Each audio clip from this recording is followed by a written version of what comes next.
Welcome to the School of Orisa Studies. Today is Tuesday, July 7th, 2026, and this is our Odu study group. We are in the 10th week of our third trimester. This evening, we are going to take a look into the Holy Odu, Ògbè Ìròsùn. But first, we are going to open with prayer. Iba, Olodumare, Oba, Terekaye, Iba ti ojo, Iba ti worun, Iba ile ogere fokoyeri, Iba irumle ojo kotum, Iba irumle ojo kosi, Iba okanli ni irumele, Iba orumila ileri ipin, Iba koda, Iba sheda, Iba agiri lado, Iba arabalo tu ife, Iba arogen lade owo, Iba pepelo de asin, Iba agangana wode ibada, Iba super wuta wode ramo, Iba awurela wode jebu, Iba atakamosia wode jessa, Iba arokyo wo shokbo, Iba kereke woyo, Iba ashegba wekba, Iba gedegbe woda homi, Iba bukbo wo pata pata, Ifa ba wa she ki olodumare ko ba wa she, Iba egongo ile wa, Iba ori baba, Iba ori yeye, Iba ori oluwo oloye, Oba femi ori wa, Iba ori ojubona, Iba ori inu, Iba ori ode. Today we give thanks to Olodumare, the one who is the owner of heaven, the one who owns the clay that Obatala molds us with. We give honor and reverence to you. Your glories are endless. We give reverence to the rising and the setting sun. We give thanks for the consistency of the sun. We give thanks for all of the blessings that met us today. And I pray that we have not squandered those blessings. We give thanks to Mother Earth, the one who uses a rake as a comb, the one who uses a hoe for beautification. We are grateful that you have not swallowed us up, even though there are times that we are not as committed to the care for you, that we are not always good examples of caring for you. We give reverence to the Irumale, the ones on the left and the right of Olodumare, the ones who shuttle back and forth from the seen and unseen realm. We give reverence to Orumila, the small one with big knowledge, the tiny embodiment of wisdom, the one who is the mender and the repairer of our destinies. We give reverence to Akoda and Asheda. We give reverence to every custodian of our tradition, all of the owls of the primordial kingdoms.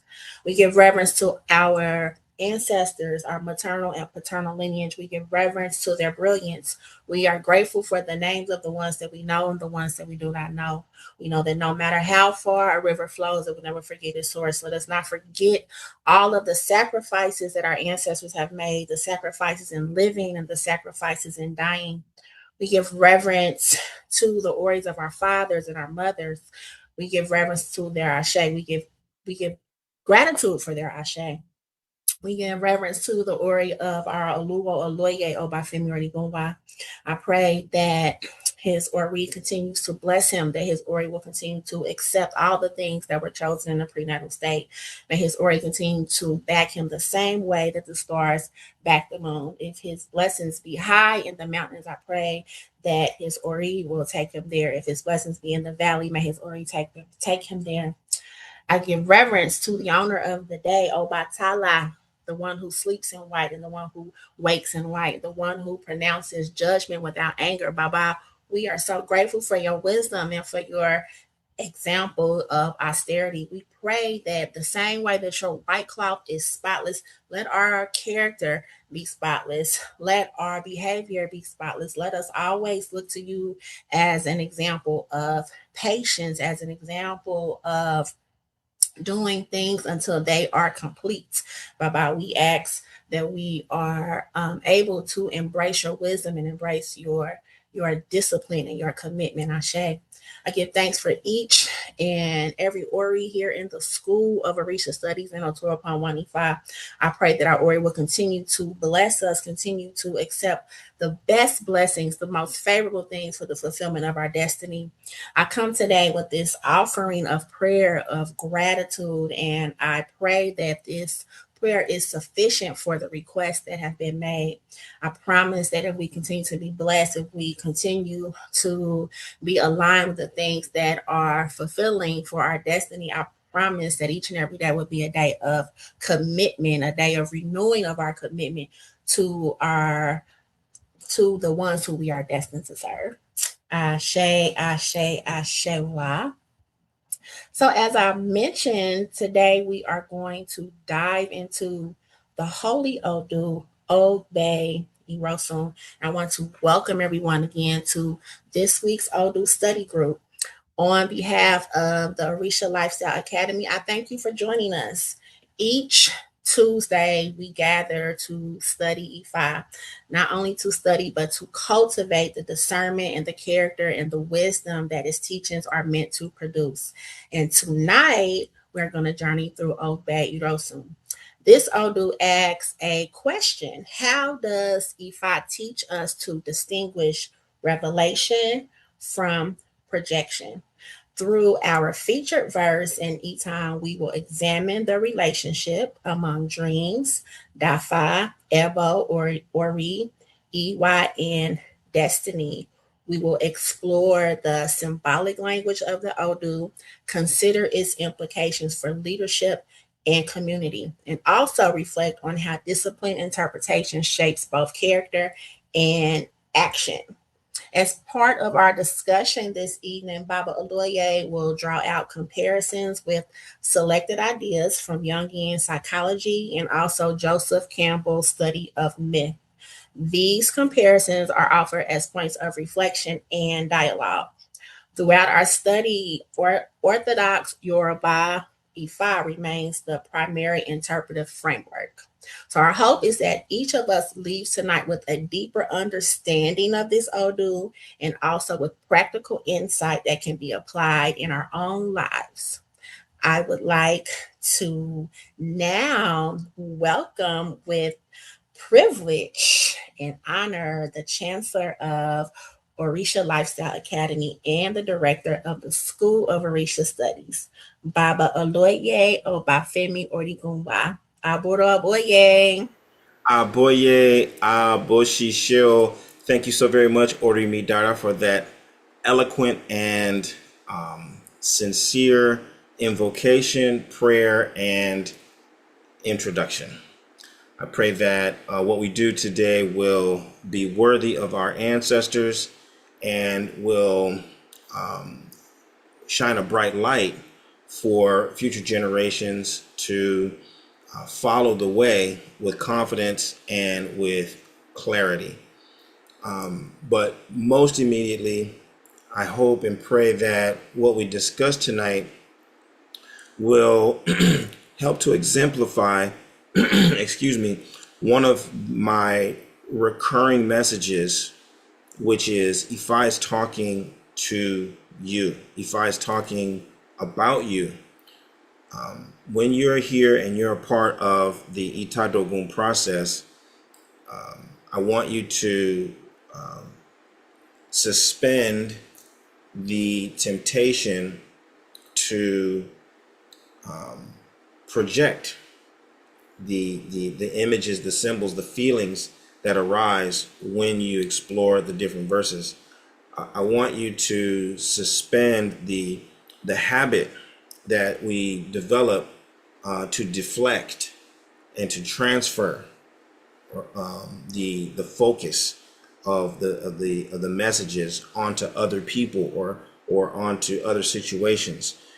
And I want you to do this with the understanding that in the worst case scenario, what Ifa is pointing out for us is something unsavory. Ifa is identifying something that we would rather not address, but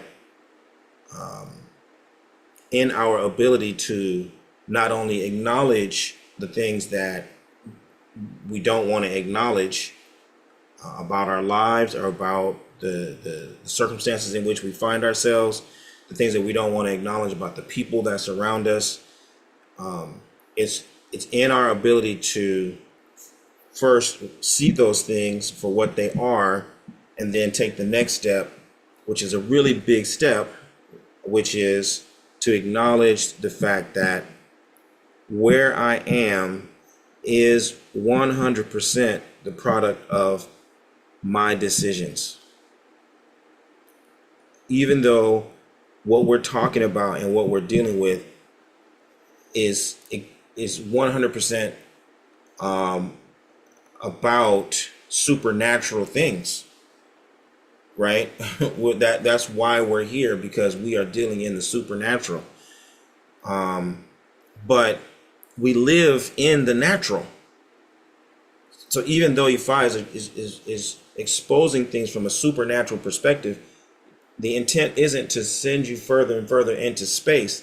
The intent is to bring all of that perspective and that insight and that wisdom from the far, far, far beyond, way past what you and I can see, and shine that light onto your everyday reality so that you can make decisions based on things that you otherwise wouldn't be privy to.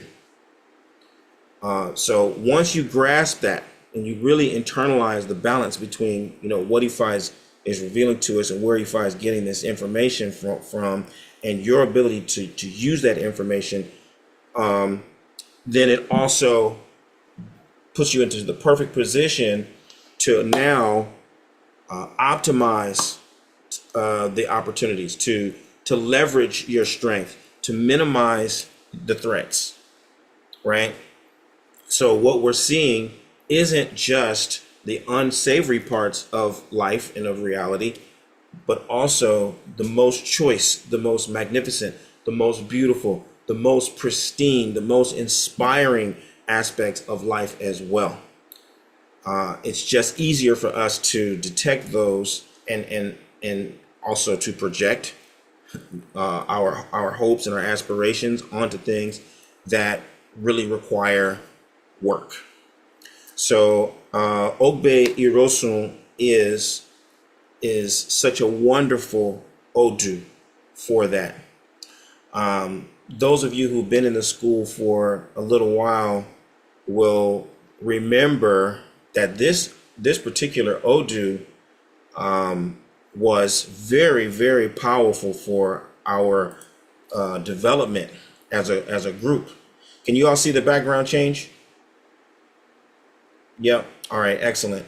You guys are going to remember that Ògbè Ìròsùn helped to define one of the organizational structures of the School of Orisa Studies, which is the presence of our Ejika system, right? Most of you have an Ejika, and if you don't have an Ejika, then that's going to change, because we're going to, we just had our meeting, so everybody's going to have the opportunity to get paired up with someone. Ejika are shoulders. Ejika are shoulders, and each of us has an Ejika because in 2021, Ògbè Ìròsùn was the Odu of the year for our temple. And Ifa says that we should have Ejika, and Ejika, this is also a verse in the summary.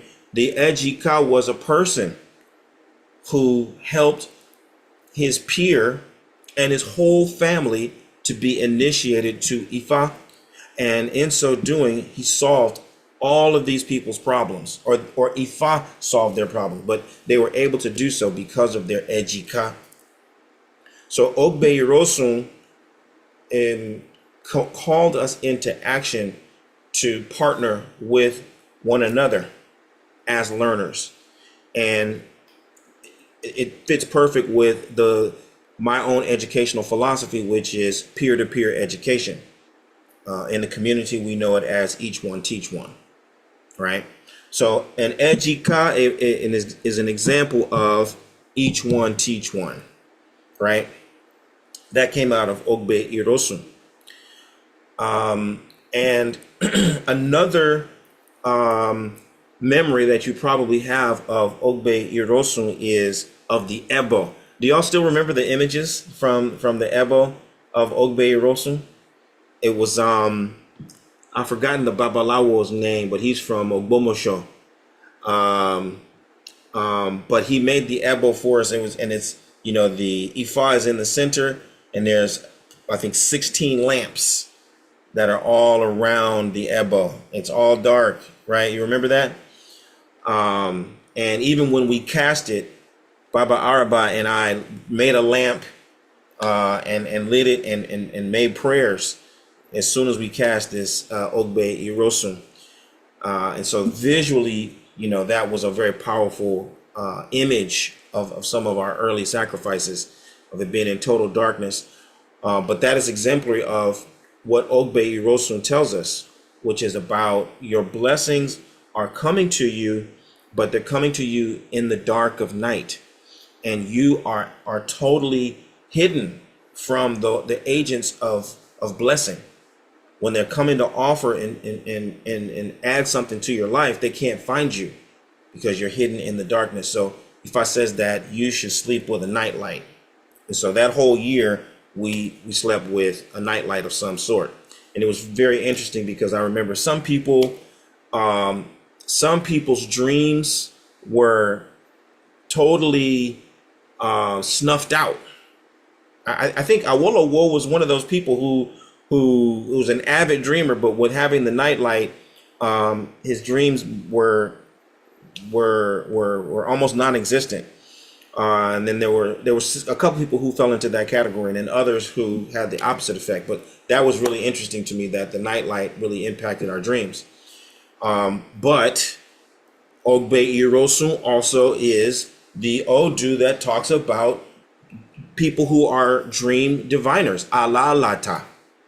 This is one of the Odu that tell us that some people are born with the gift of dreams that is so adept that they can divine for people through their dreams.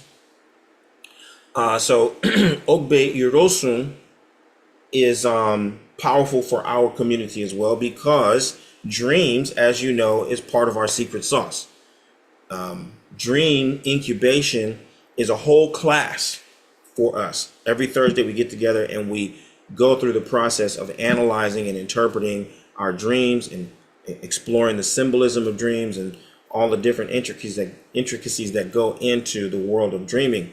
Because, again, as a part of the methodology, the pedagogy of the Orisa Lifestyle Academy, it's important, it's essential that I honor the wise sage within you, the all-knowing one who is within you.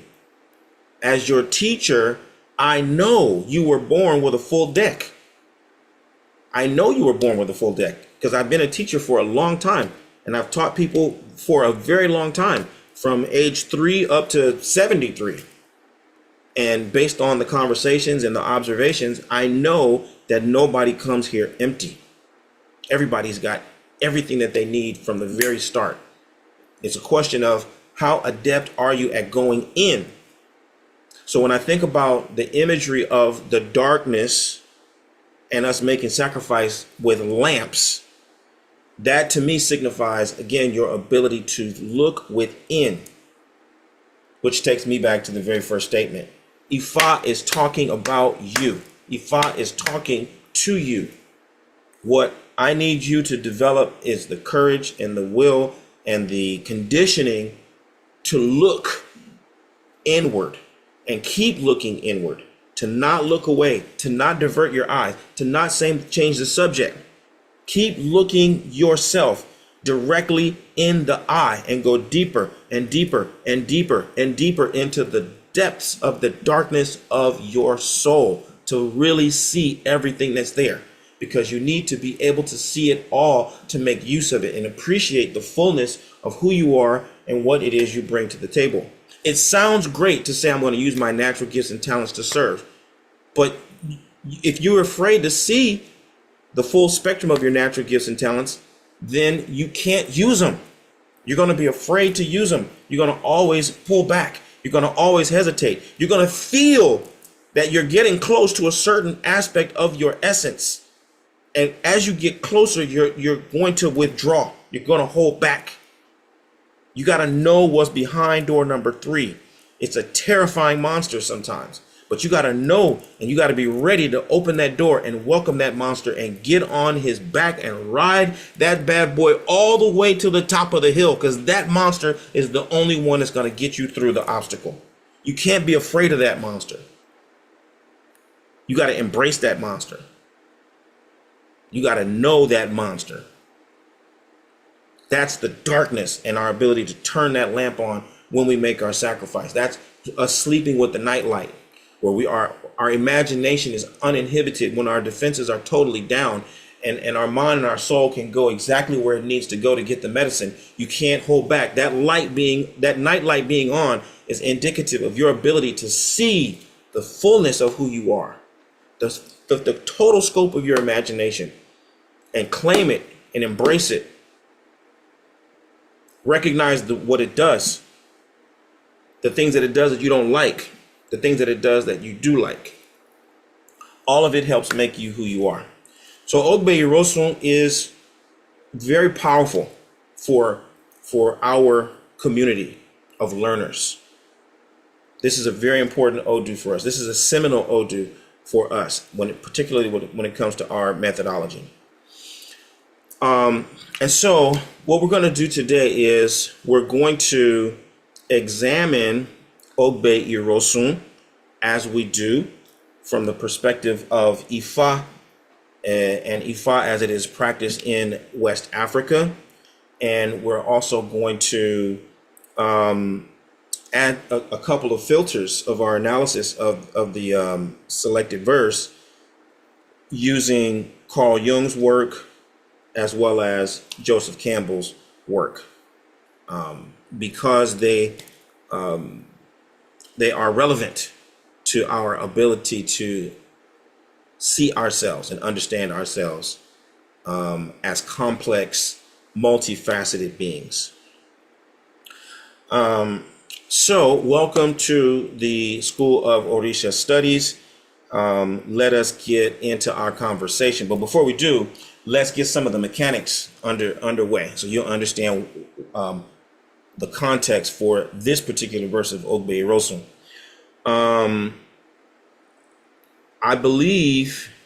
I'm certain actually, the first time we saw Ògbè Ìròsùn, it was about Ejika. The featured verse was about Ejika, and it talked about how Ejika got saved all of his friends by helping them get initiated.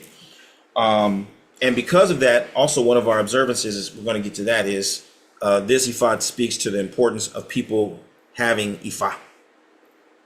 But Ògbè Ìròsùn is the Odu. The orientation of the Odu is Ayewo, which is negative. Ayewo literally means that this is something that it requires further investigation. We need to look deeper into it. The way that the negative energy manifests is through Arun Owo, which is something that will have a negative impact on our wealth, something that will have a negative impact on our material position, something that is siphoning off or like there's a vampire load that's drawing from our material wealth and our capacity to earn, or our ability to maintain a certain quality of life. All of those are implicit in the Ayewo Arunowo. Ifa says that we should make sacrifice.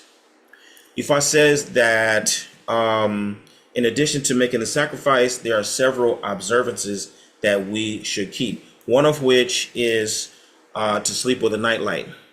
Another of which is for ladies, you should be your relationship status should be seen, should be known, should be visible. And you should not be a doubter, right? Curb your suspicion. Ògbè Ìròsùn, nightlight, ladies, keep your relationship open. Don't be doubtful. What are some other? I think there were like 3 observances. Oh, complete all your sacrifices. Make all your sacrifices in full. At the new moon, you should awaken in the wee hours, 2 or 3 in the morning. You should get up and you should make your prayers. And last but not least, If you don't have Ishefa, you should have your Ishefa. Everyone should formalize their devotion to Ifa. Okay, and several of these observances will be evident as we go through our featured verse this evening. The symbol for this Odu is also very poignant. It's the stacked triangles. So those of you guys who know your symbols, you know that the stacked triangles, there's a triangle at the bottom, and then there's a triangle on top of it. So the stack is like that. Triangle here, and then a triangle above it. The lower, each of the triangles has 3 colors in it. So there's a color in each of the corners, right? And then there's 3 different colors in the top triangle. The lower triangle represents social threats. The upper triangle represents spiritual threats. Ifa says that you need to be precise about how you move between different social arenas. Maybe you go to different meetings. Maybe you're a part of different organizations. Maybe you live in one place and you work in another place. Somehow you're a bridge, or you're straddling different environments. Okay, it's important that you respect the autonomy of each one. If we were, in second or third grade, and I was teaching you art, and we had our paints out, this would be a whole lesson on not mixing your paint. When you get your paintbrush and you want to go from red to yellow, don't just dip your brush in yellow and then go to red, because by the end of an hour, you're just going to have a whole bunch of brown. So you're going to have to dip your paint in the yellow, paint what you're going to paint yellow, dip your brush in the water, make sure you get all the paint off your brush, dry it off, and then dip it in the red, and paint, and then clean it off really well, and then dip it in the blue. And that way you're going to keep all of your colors nice and pristine, and everything is going to come out on the canvas exactly the way you want. That is how you need to be in your social environment. You need to keep the yellow with the yellow, the red with the red, the blue with the blue. Don't mix and match. Practically speaking, that means don't impose the rules, the laws, the structures, the expectations from one group onto another. And when in Rome, do like the Romans, right? You don't have to try to make these people do what you do. Or don't say, hey, I saw a really good practice over there. I'm going to borrow from that and try to get everybody over here to do what's working over there. That's not your duty right now. That's not your duty. Even if you can benefit from it, you might see what's going on and you can do it yourself, but don't be trying to mix it. Okay? Likewise, spiritually, Ifa says that, perhaps you're dipping and dabbling in different spiritual traditions or disciplines. You got a little astrology, you got a little yoga, you got a little this, you got a little that. Let each of them exist on their own, right? Don't be trying to make one fit into the rules or the parameters of the other. So in this conversation, for example, you've already seen there's a intermingling of Ifa, Carl Jung, Joseph Campbell, Nigerian and Yoruba Ifa, and Fon Ifa from Benin Republic. All of those I've already done that. Plus some pedagogy, educational theory, educational systems planning. You know what I mean? I'm bringing a lot of different things to bear on what we're doing. But each one exists in its own space. Each one has its own integrity, and we're not trying to make Ifa fit educational theory. No, we're not trying to make Carl Jung's work fit Ifa. No, we're just learning from one and the other, like paint, to enhance the whole, to bring out different details. But we let each one exist on its own. Carl Jung does not have to satisfy my needs as a Babalawo. Right? Educational theory does not have to satisfy my needs as a member of the community. That's not obligatory. Okay? And so there's a lot to be said about that. But that's our symbol. And again, it is also very poignant for what we're living in this day, and also what is happening in our featured verse. So with that being said, let us now get into the conversation. You have the framework, you have the blueprint, you have the big picture.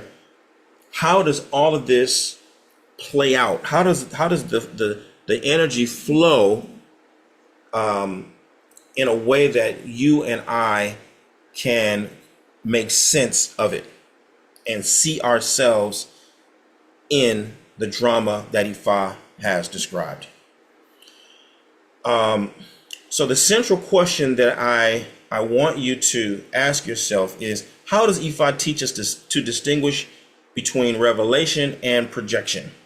Revelation being what is revealed to us, what we see in our dreams, what we see through divination, what we bump into, in the living, waking world, what we see, what's revealed to us, and what is it that we're projecting from within ourselves, right? Again, we would say in psychological counseling circles, 10% of reality is what happened. 90% is how you interpret it. That's how we're living our lives. 10% is just the reality of the situation. 90% is your interpretation. It's your projection. Okay. So, but what does Ifa tell us about the distinction between revelation and projection? So today we're going to focus on symbolic interpretation, comparative reflection, and character formation. Okay.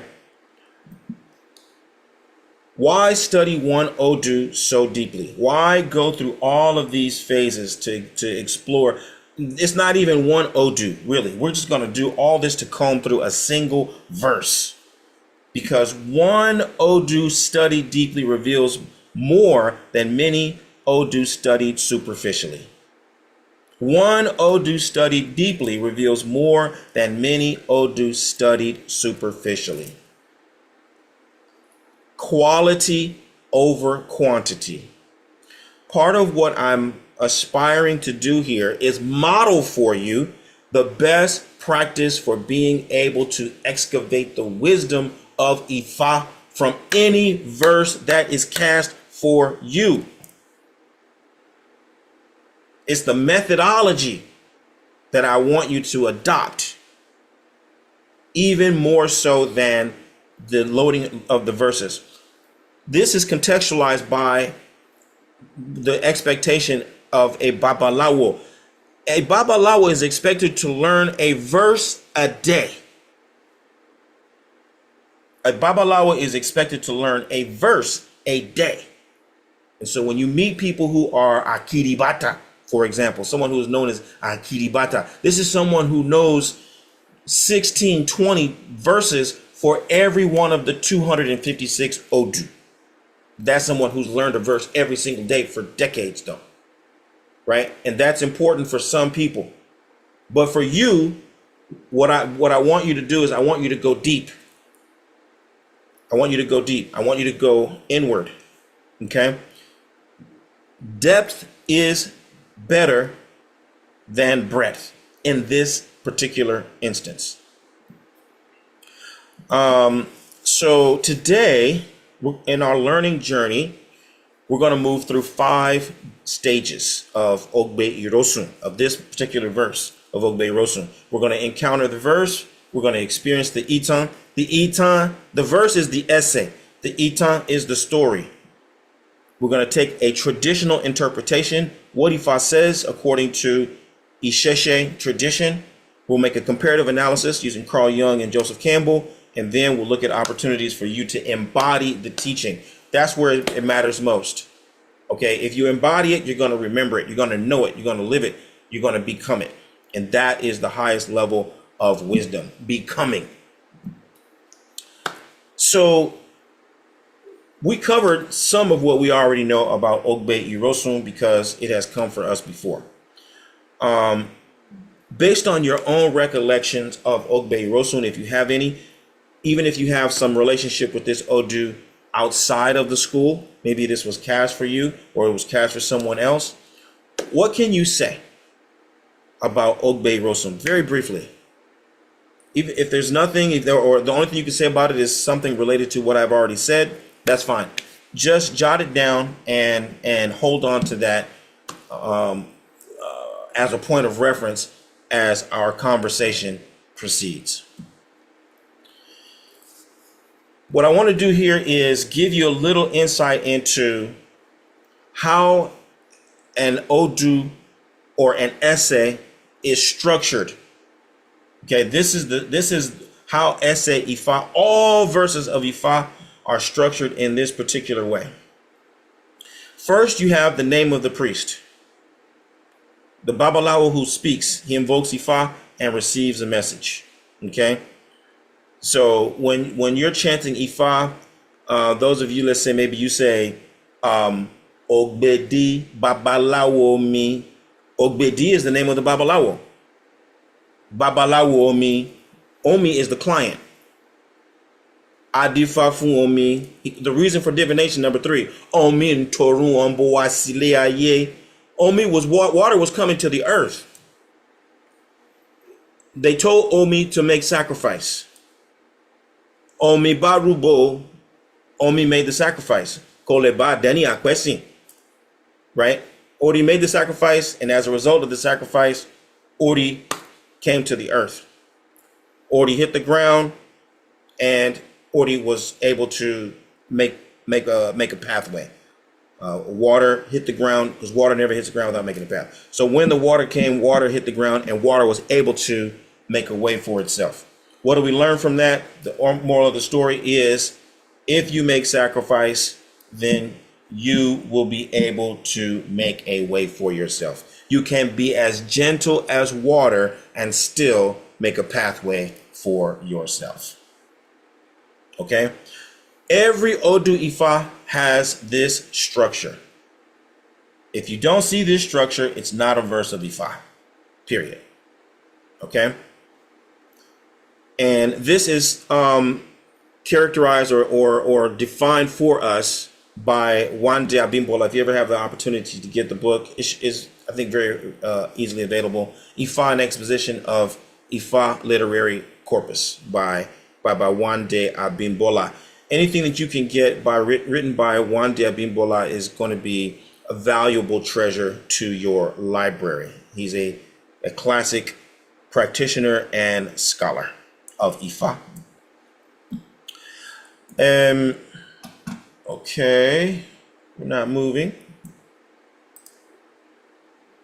All right, so in our featured verse, Ifa says, Ifa sọ pé, àyà ilẹ̀ nífẹ̀ẹ́ra wọn lẹ́tìlẹ́tì, òkun gidigba ní rin tárárẹ, adífá fún Ọlọ́fin àdẹ́jà, wọ́n ní kó faṣọ rúbọ nítorí ikú. Ifa says that cockroaches are insects which blow air into each other's ears. The millipede is the animal that walks alone on the road. This was Ifa's message to doubting Olofin, who was advised to offer his bedsheet as Ebo in order to avert untimely death. So that gives us the first 4 parts of the Odu. We don't know yet what happened. Did Olofin make the sacrifice, and what were the outcomes? But that is setting the stage for what we are about to encounter. Cockroaches are insects that blow air into each other's ears. The millipede is the animal that walks alone on the road. Those are the names of the Babalawo. Those 2 Babalawo. But it's characterized here. This was Ifa's message for doubting Olofin. But those are the names of the Babalawo. They cast Ifa, who was advised to make a sacrifice with his bedsheet as a sacrifice in order to avert untimely death. So let's look at these 2 Babalawo, who are the cockroach and the millipede, as 2 responses to life's challenge. And I love this so much because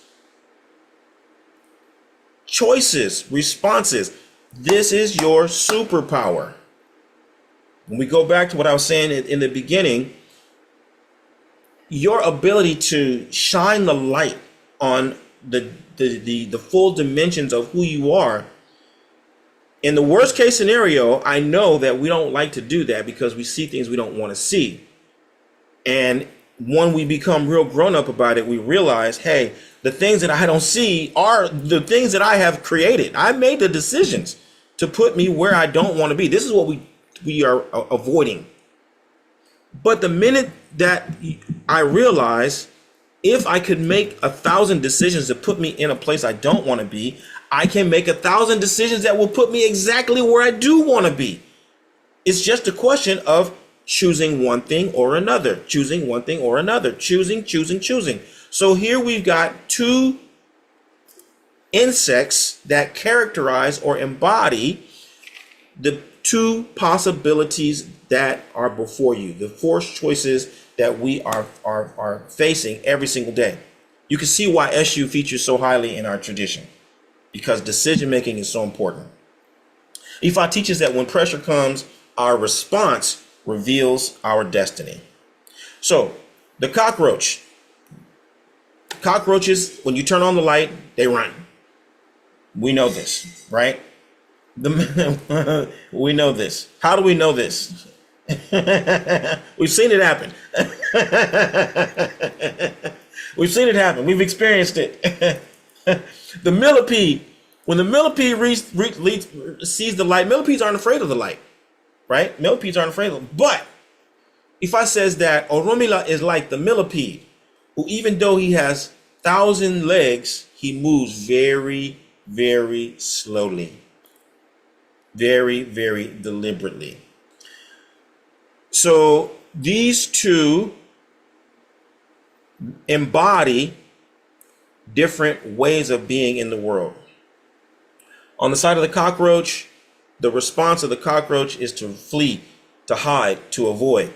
The response of the millipede is to pause, to reflect, to realign. The energy of the cockroach is it conserves the energy of fear.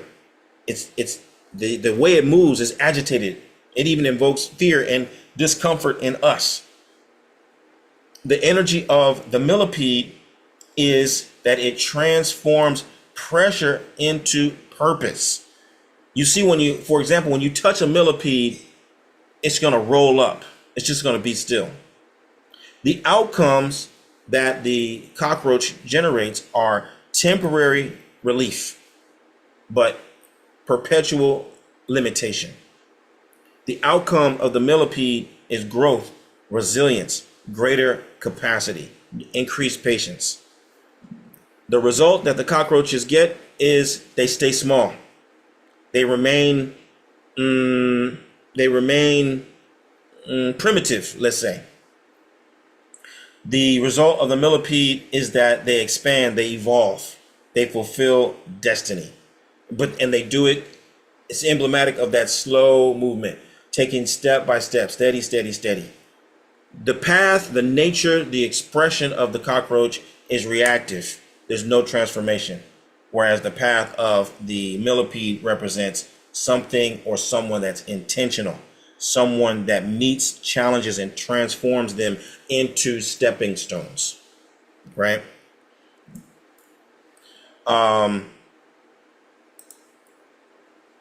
So when we look at the names of the Babalawo and we look at the circumstances in which they are presenting information to the doubting Olofin, we can ask ourselves some questions about what the verse is already revealing to us. And this is important. It's essential for us, because if we were Yoruba speakers, these are the kinds of cues we would be getting just by hearing the verse. Okay? Just hearing the verse, some of the things that I'm going through with you right now would be already self-evident, because there are cultural cues that are embedded in Yoruba land that, like I said, what's understood doesn't need to be explained. So let's ask ourselves, why insects? Why insects? Why do you think it's the verse makes use of insects? Or why do you think Ifa would make use of insects? Why ears? What's this? Why would ears be a good teaching tool or a good point of reference? Why walking? What does walking suggest or imply? Especially when you talk about walking with 100 legs or scurrying fast with 6 legs. Why solitude? What's the significance or the implication of solitude? Right? All of those are the different cues that you have to draw meaning, to get a sense of the implication of what Ifa is conveying to you in this Odu. And here I want to pause again and remind you that Ifa is talking to you about you. Ifa is not talking to you about other people. When Ifa is talking about the cockroach and the millipede, Ifa is talking about you and you.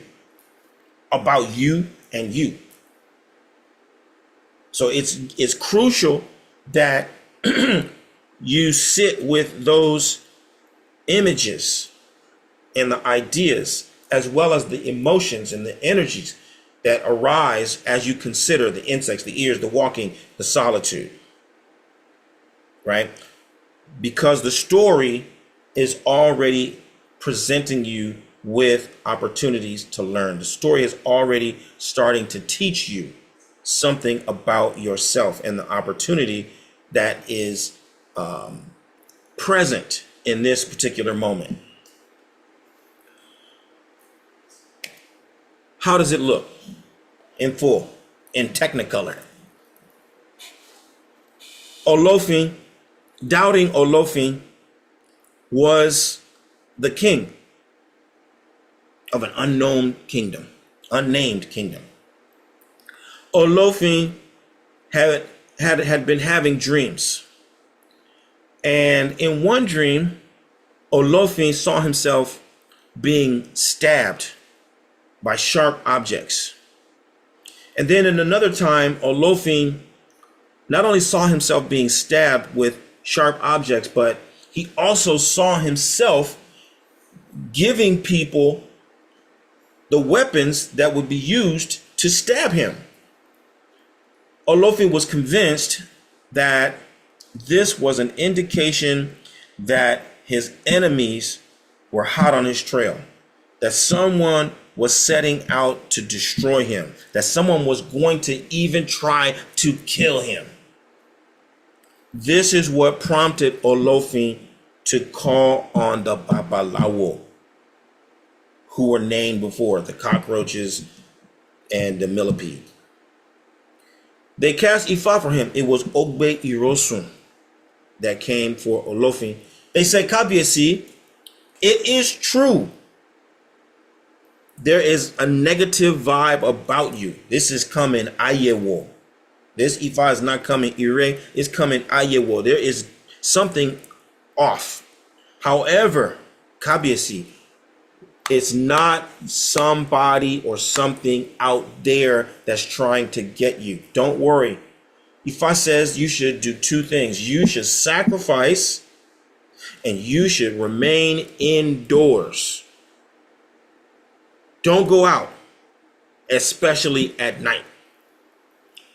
Olofin heard what the owl said, and he decided to gather the materials and make the sacrifice. Among the sacrificial items, Olofin had to give his bed sheet and a she-goat.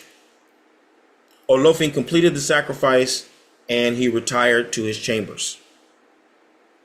But he had it in his mind that somebody had to have been behind these negative dreams he was having.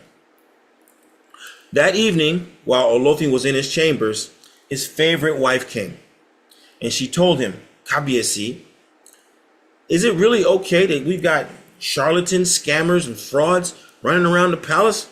And the king said, what are you talking about? She says, these Babalawo, they're fraudsters, they're liars. He said, "What? Tell me. Break it down for me. What really happened?" She said, "Well, I watched them so-called making the ebo. They cut some hair from the goat's head. They cut some hair from the back and from the chest. They cut some from his four legs. They took your bed sheet. They stuffed the hairs in the four corners of the bed sheet, and they rolled it up and they buried it by the Eshu shrine, along with the rope. They then walked off with the goat themselves." The king said, "Is that right?" She said, "Yes." "What are we going to do?" He says, "You don't worry about it.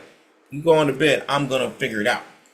He sent the favorite wife off, and then the king laid down. But as they say in the blues, he said, I ain't no way sleepy, but I feel like lying down. The king was lying down, but he wasn't sleepy at all. His mind was troubled. He was thinking about these babalawo.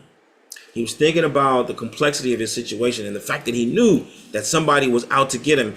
He started to even speculate that maybe it was these babalawo who sent him the bad dreams, and then came to, hustle him out of some money and the goat. He says, I know exactly what I'm going to do with these guys. I'm going to light them up. I'm going to burn them up alive. That's going to be my plan. As soon as the day breaks, I'm going to have them apprehended, and these guys are going to be burned alive. Kabiyesi laid down, satisfied that he was going to, mete out justice. But still, he couldn't rest. He had to go and investigate it on his own. He had to see the evidence and the proof of their dishonesty. And so the king got up, and in very stealth-like fashion, he decided he was going to go out and investigate what was going on. Because after all, he had guards stationed outside his parlor. And these guards had strict instructions. If you guys see anybody moving about, he gave them all weapons, javelins, spears, and blades and knives. So if you guys see anybody moving about, you let them have it. So he went out very, very stealthily in the dark of night, past all the guards, through the courtyard to the far corner of the compound where the Eshu shrine was. And he started digging around. And he could see the fresh soil where they had dug a hole. He started to move the soil this way with his hands, and he dug, and lo and behold, he got his hands on a rope. He said, "Yes, that must be it." He started to move the soil, dig the soil out a little bit more, and pull the rope and dig the soil and pull the rope until eventually he pulled out a whole goat. And the goat started to bleat. "Ah! Ah! Ah!" And before the king could shut the goat up, the guards were all around him, and they could see a shadowy figure. They didn't know who it was. They started to throw the spears. They started throwing the javelin. They started throwing the blades. They pierced Olofin's body, his neck. Everywhere he was bleeding profusely. Olofin fell there in front of the Ojuboeshu, where he died. But before the Olofin met with his demise, he remembered. He got a flash of the dream that he had of himself handing the weapons of destruction to the people who would bring about his demise.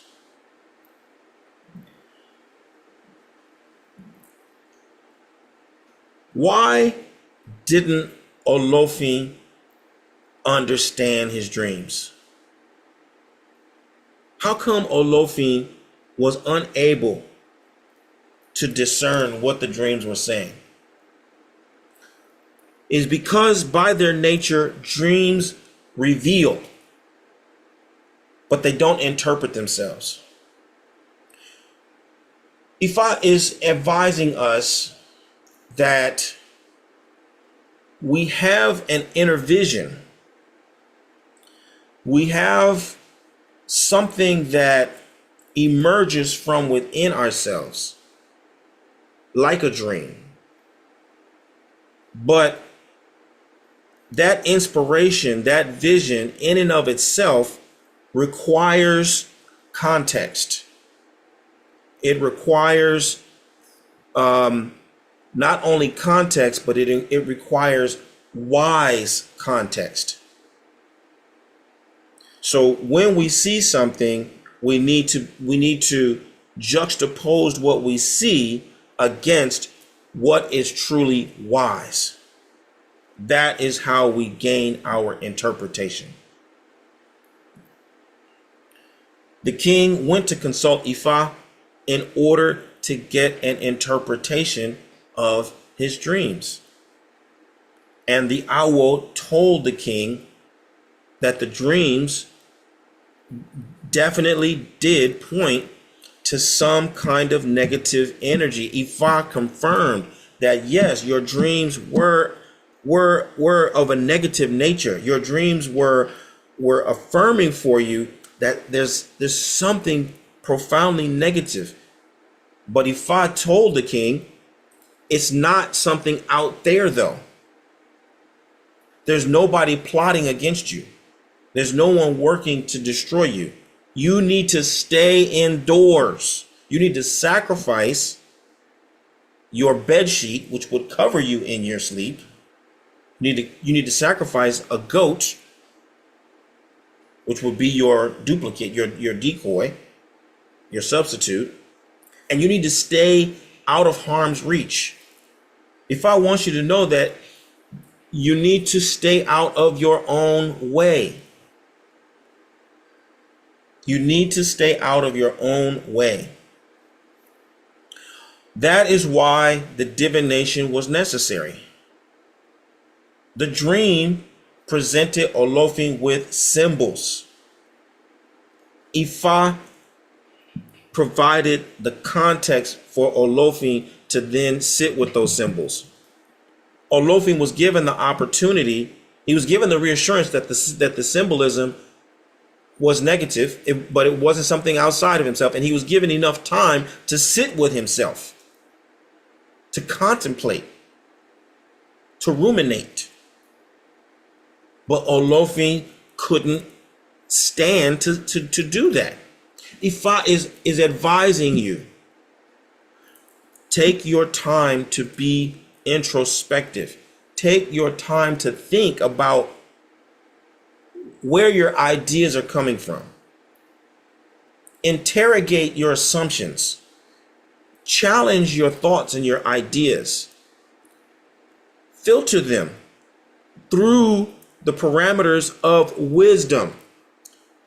Don't just believe every single thought that pops into your head.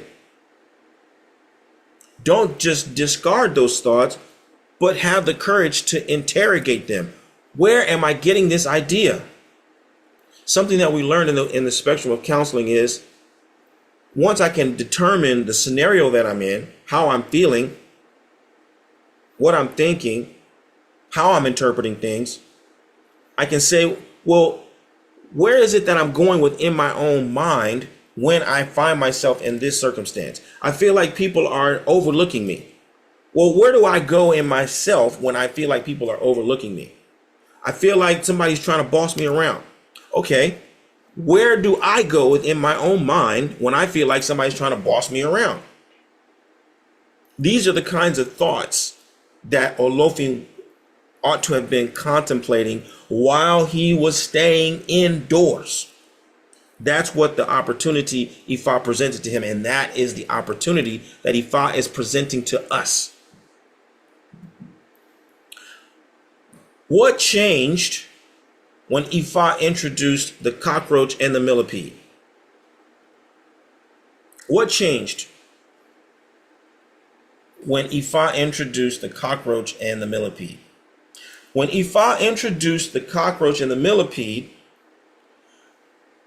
Olofin was given the opportunity to examine those two pathways of possibility. He had the dream as a point of reference. He knew what he saw in the dream. He knew how he felt in the dream or from the dream. Now, when the verse is starting to be recited and Ifa is talking about the cockroach and the millipede, Olofin is now given the opportunity to examine, hey, we're talking about two possibilities here. We're talking about two realities, two worlds based upon a single choice. I can choose the path of the cockroach. I can choose the path of the millipede. Okay? That is what changed when Oloye just heard the verse.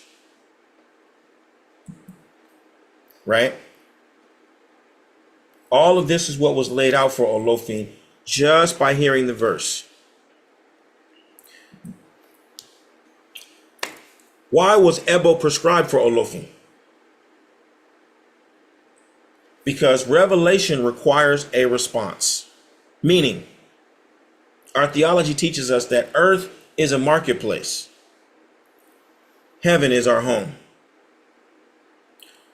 Ògbè Ìròsùn came from the heavens to share a message with Oloye.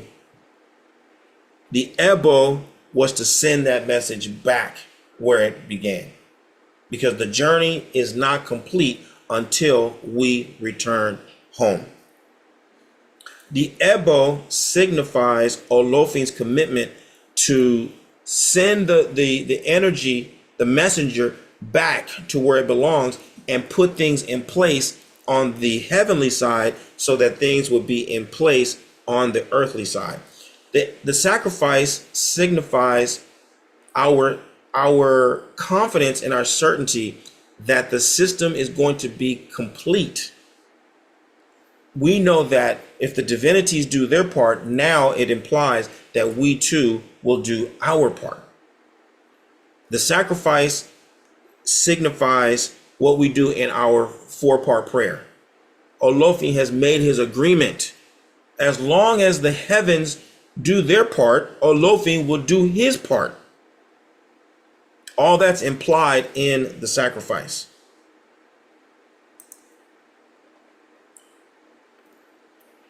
What happens in the midst of that? The sacrifice is made. Oloye has his uncertainty, he has his doubt. What happens when someone reinforces your doubt? What happens when your doubt is reinforced? Because the king was told that there was nothing outside the palace that was opposing him. The king was told that his dreams were not indicating an outside force was going to assail him. Once the king got the reinforcement of his doubt, however, he became convinced that that little bit of reinforcement was enough to convince the king that his suspicions were more valid than the word of Ifa. Ifa is sounding the alarm for you. Ifa saying, don't be too open and receptive to negativity. Don't be too open and receptive to the people and the influences that will cater to your weakness. All you need is a little hint. You just need one, you know what I mean? And it oftentimes we will find that those influences come from up close. They come from people that we confide in, that people we care about. But they will sow the seeds of doubt that reinforce our weaknesses, that reinforce our frailties, that amplify our internal conflicts. Ifa is warning you. Ifa is helping you to troubleshoot. Hey, even after you've gotten wisdom and you've been told that there is no problem, what is going to derail you? Somebody close to you who will sow the seeds of doubt, that will say exactly the things that you need to hear to keep you in a holding pattern, to keep you in the same psychological and emotional loop. Ifa is troubleshooting for you. Ifa is letting you know that there's something within yourself, a voice of doubt that will override the word of wisdom, even when your highest mind, your wisest mind is telling you that this is what it is. There is an aspect of your conditioned mind, there's an aspect of your ego consciousness that only wants to perpetuate itself and keep itself comfortable to continue to again, because we're talking about projection. The ego projects its own image to preserve itself. That's its only purpose. The ego wants to preserve itself, even to your detriment. The ego is not your enemy, but you have to know the nature of the ego. The nature of the ego is that it only wants to perpetuate itself, and it'll make up anything. It'll say anything and everything to keep that image exactly as it wants it to be, to keep you in a comfortable state. So you have to be cautious about those competing voices in your mind that will play to your insecurities, that will play to your comfort. How many times have you been in the situation where the opportunity was right before you? The relationship was right before you. The job was right before you. The money was in your hands. But you somehow told yourself a story that sabotaged yourself. How many times have you done it? Once, twice, 3, 10 times. Ifa is helping you to troubleshoot it right now. Check that voice that will try to keep you comfortable but stagnant. The king was so obsessed with finding out something that will reinforce what he wanted to believe.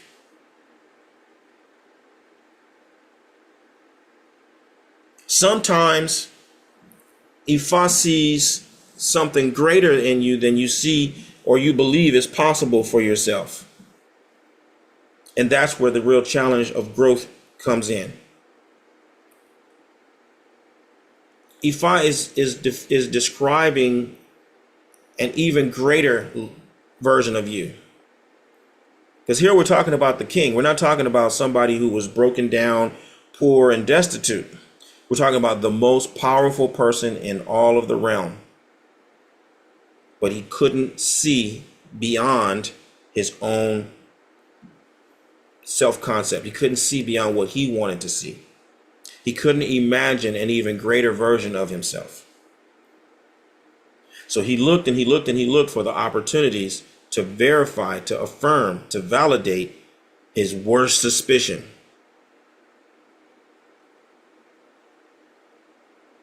About himself. What is it that you are trying so desperately to confirm?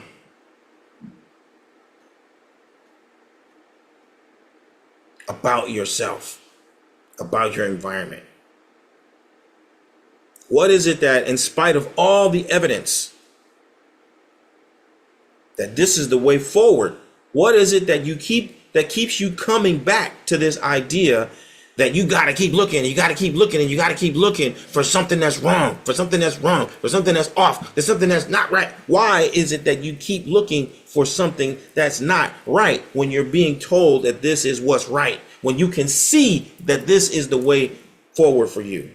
What is it within you that keeps you looking toward the problem when you've been given the solution? This is a question that you have to ask yourself. So says Ògbè Ìròsùn. This is your opportunity to grow. This is your opportunity to transform. This is your opportunity to leave the conditioned self behind. It's comfortable, it's familiar, but it's not going to serve you in the future. As long as you hang on to what's familiar, you cannot transform. Going to the next level is awkward. Going to the next level is uncomfortable. Going to the next level is ridden with anxiety because you just don't know the terrain. You just don't know the people. You just don't know what's going to happen. That's okay. Take your time. Slow it down. Be still.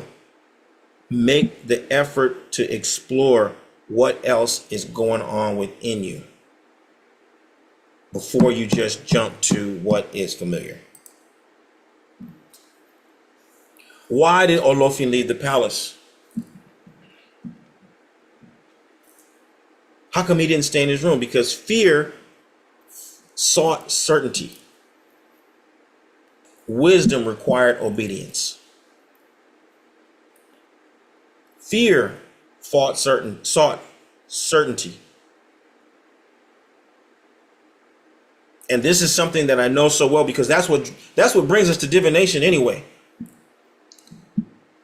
Part of the reason why we are attracted to divination is because we are afraid of the unknown. We're anxious and insecure about the unknown. So we're trying to get some certainty.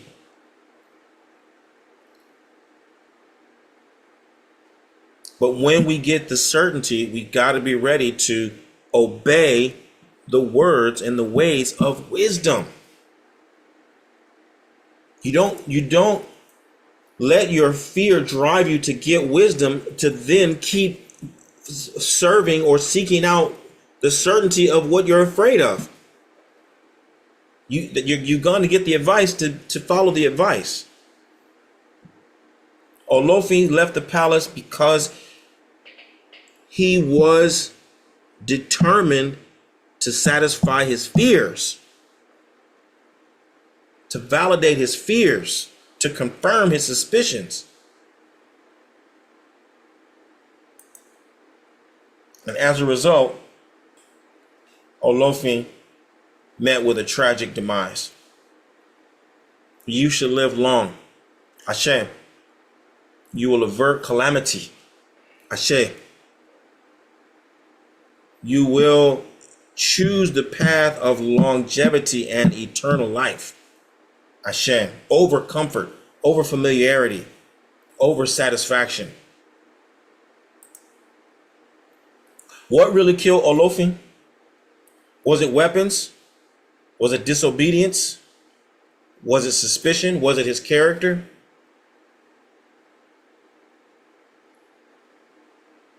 What really killed Olofin? See, because this is what will, when you look at the fall, you say sometimes the mighty fall. And we look at it all over social media. It's always newsworthy. When someone has taken a fall, people speculate. And they talk and they talk and they talk about what went down, why this person bit the dust. Again, Ifa's troubleshooting. Ifa doesn't want this to be the conversation. They won't be talking about what destroyed you. They won't be talking about what undid you. They won't be talking about how you met your demise.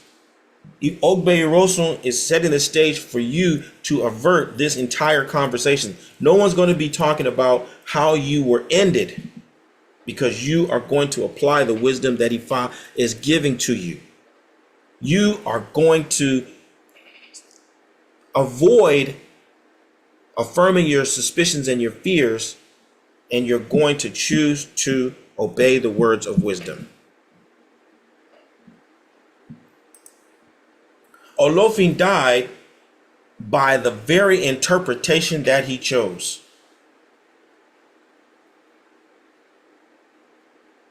It was Olofin's determination to be fearful and to prioritize his fear over everything else that brought about his demise. And his interpretation was based upon his own suspicion, his own imbalanced suspicion. That's what caused him to interpret things the way that he did.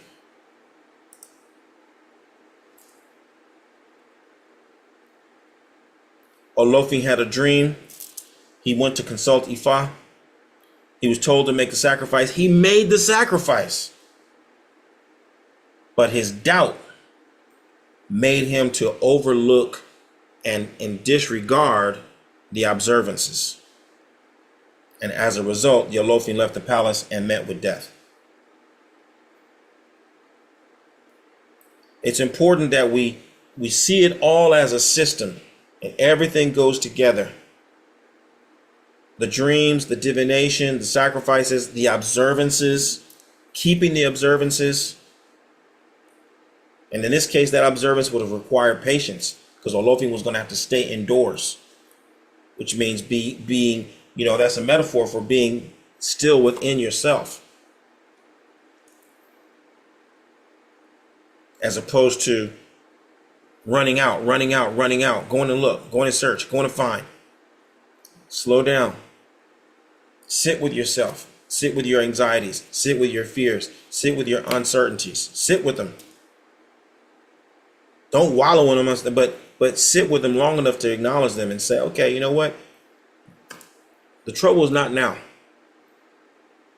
The suffering is not now. The pain is not now.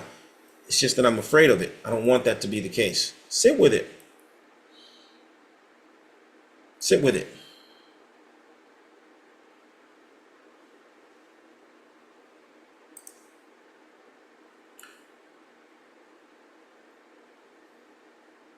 What does Ifa teach us about dreams?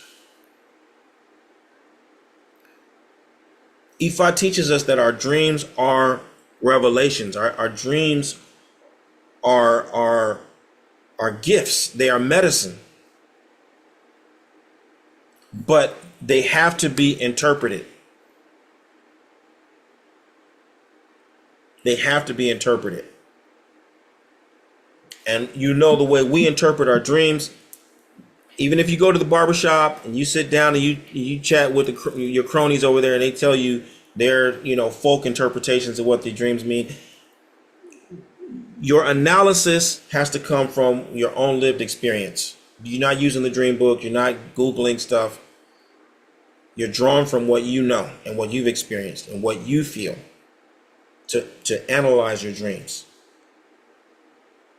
You're going to Ifa. Ifa teaches us that when we have dreams, we check with Ifa. What is Ifa telling us about this dream? Is it, what's the source of it?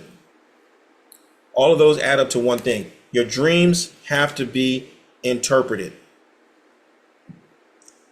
They are raw medicine up until that point.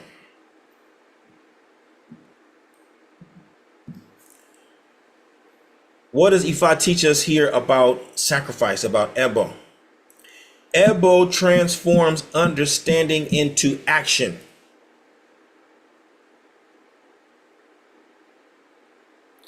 The word of Ifa is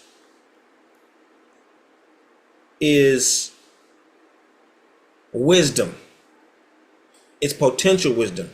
But when you make the sacrifice, you're making an agreement to do.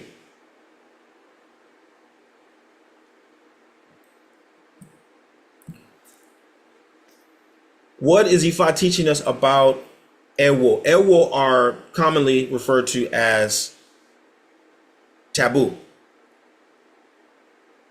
But a more comprehensive understanding is observances. Observances are things that you do and things that you don't do. Ewo aligns your action with the revelation. So what Ifa says and what you sacrifice for all comes into harmony as you're able to behave in a certain way. Because the divination is discrete. That happens on a certain day. The sacrifice is discrete. That happens on a certain day. The observances are things that you're doing maybe multiple times for multiple days. That's your exercise. That's your practice. That's your mindfulness. That's your awareness. That's your recall. And in doing that under different circumstances day after day, that's how you now align yourself, harmonize yourself with a new reality. You gradually transform through the keeping of your observances. What is Ifa teaching us here about Ori?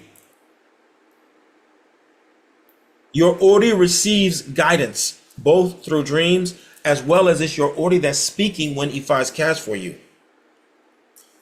Your character determines whether the guidance is followed. You get the message, it's potential. If you decide to do it or not do it, that's all based on what you're made of.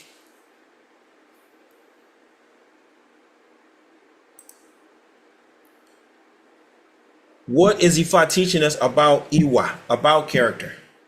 Your character is the embodiment. That is what you are. It's your essence. It's your nature. Your destiny is revealed through what you think and what you do. So is Olofi more cockroach or more millipede? Through his actions, he showed himself to be more cockroach. He embodied the essence of fear, of anxiety, of uncertainty, and he made his decisions based upon his fears.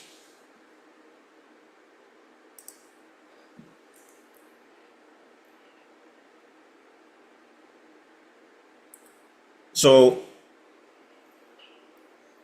these two pathways represent pathways of reality, worlds that are available to us.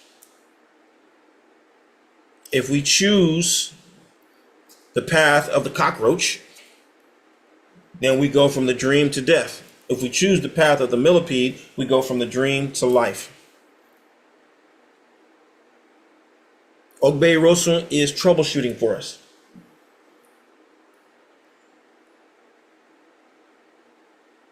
And what's key here is to understand that both of these realities are within you.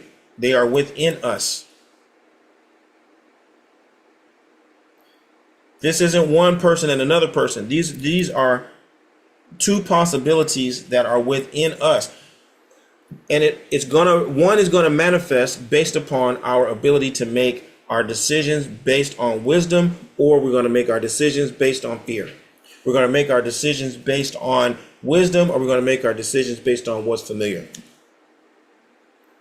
Are we going to apply discipline, or are we going to indulge, our uncertainty, our doubts, our insecurity? These are the two pathways that Ifa is pointing out for us in this Itadogun cycle.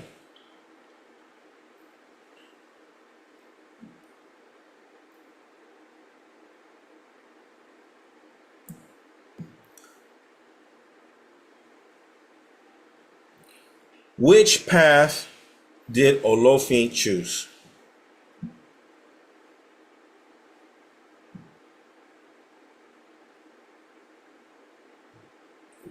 Why did Olofin choose that path? When you think about Olofin, what may have motivated him? What may have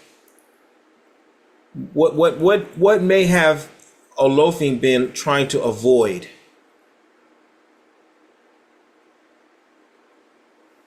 When that prompted him to choose the path that he chose.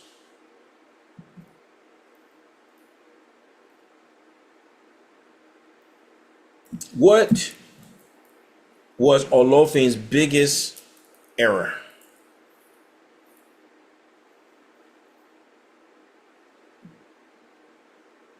What was Olofin's biggest error? We're going to answer these questions, but I just want you to load your thought process.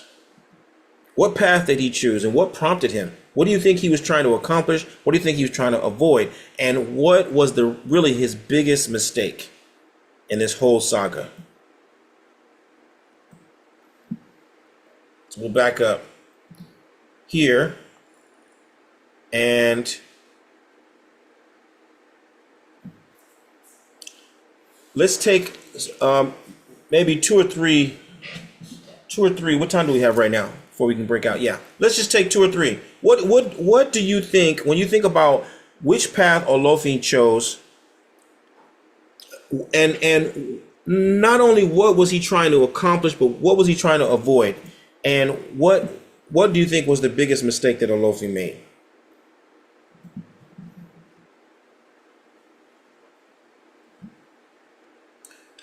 Yes, Oriba Michel Kaleo. Ekurole baba boru aboye apotishe Agboato. adupe. So, yeah, this is very interesting to me. I kind of took it a little bit different. I took both paths, and that's just based on my own interpretation symbolism of the millipede and the cockroach.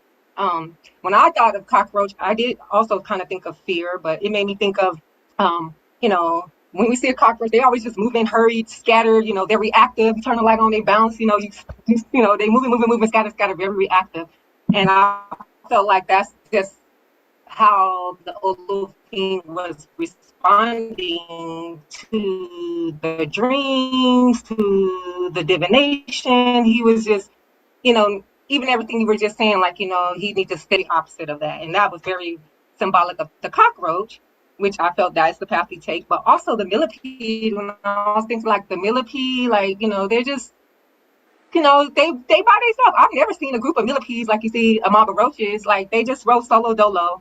And I feel like once fear just took over and it was just in his mind, like even that with the roaches too, like, you know, it just reminded me of, you know, once the fear spread, that, you know, that whole roaches moving, scatter, that fear spread in Olofin's mind. And then he just started moving solo dolo. It's like he had access to the Awo, he had access to his council, he had access to the court, you know, like all of the things I'm thinking that the king would have access to. And we know that like in Isheshe and in Yoruba land, it's a no-no to roll solo. Like that don't even exist. So he also, you know, he took the isolation route, which also to me was the path that he, you know, that's how I took the millipede. He just went into isolation, basically doing things secretly and, you know, in the dark.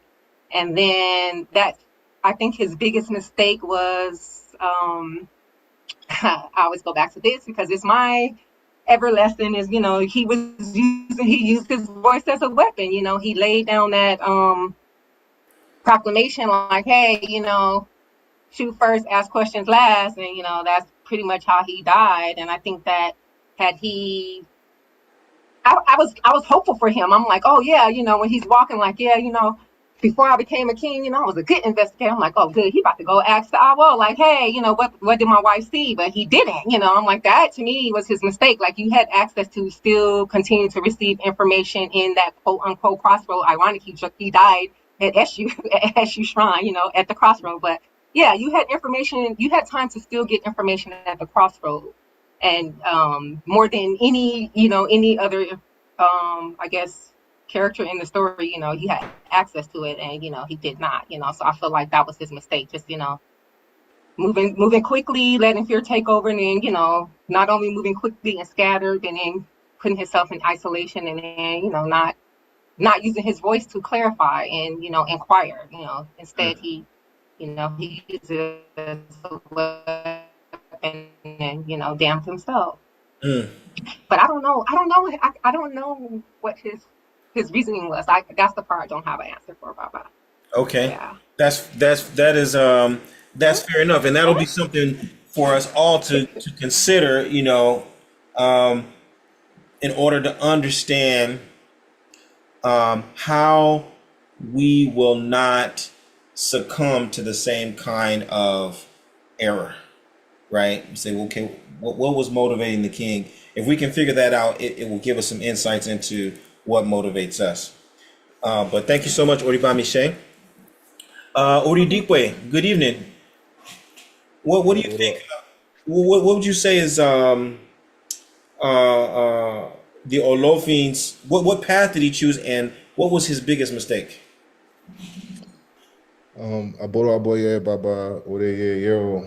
Boy, I told Um, the biggest, I would say um, frame that question one more time, Baba.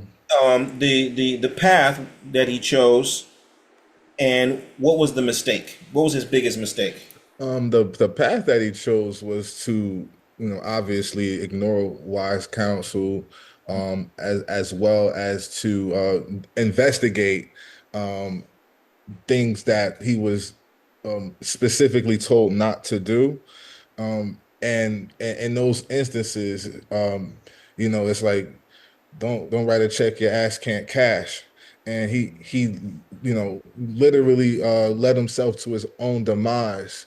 So I would just say it's just stubbornness and thinking your position and who you are and your position outweighs the wisdom of Ifa. Mm. And I think he was just his britches was too big for himself, and he did literally everything he was told not to do. It's like I've seen it like my child the other day, AJ, my wife has these has mace on a keychain, and we're getting ready to go to school.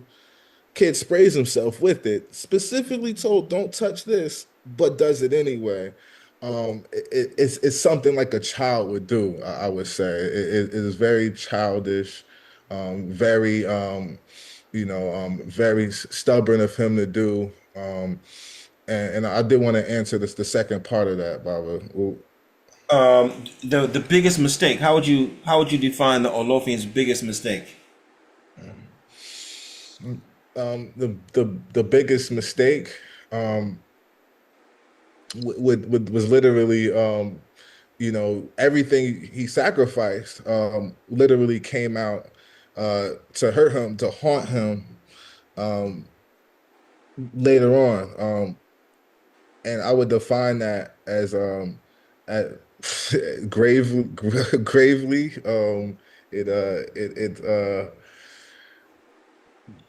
I don't know. It was death. I don't know what I'm still sitting with it. I've never seen anything, any example of a story where something was plain and obvious. It's like getting hit by a train. Um, it's just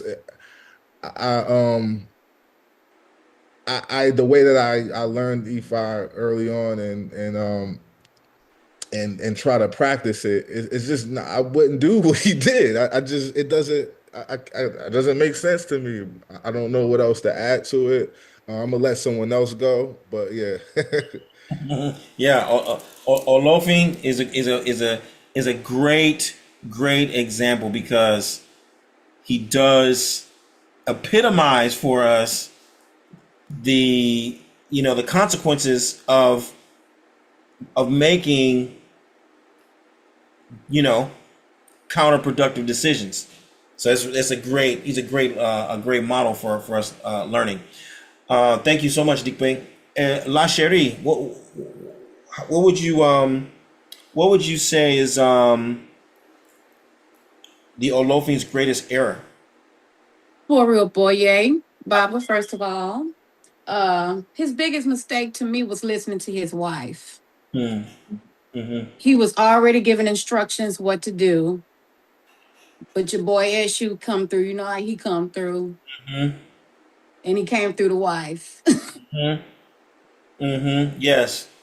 Yes. His wife knew exactly. I mean, she was the perfect person to tell him the perfect thing to stoke the fire of uncertainty and you know make him have to prove that what he saw and we suspected was, yeah. Yes, excellent. Okay, I see a couple more hands up, but I'm going to keep moving though, because we're not done. We got a couple of more pieces of this to unearth. But as always, what we're looking for are pathways into our own thinking. We're looking for pathways into understanding our own motivations and ways to get a better grip on what we're capable of on positively and negatively.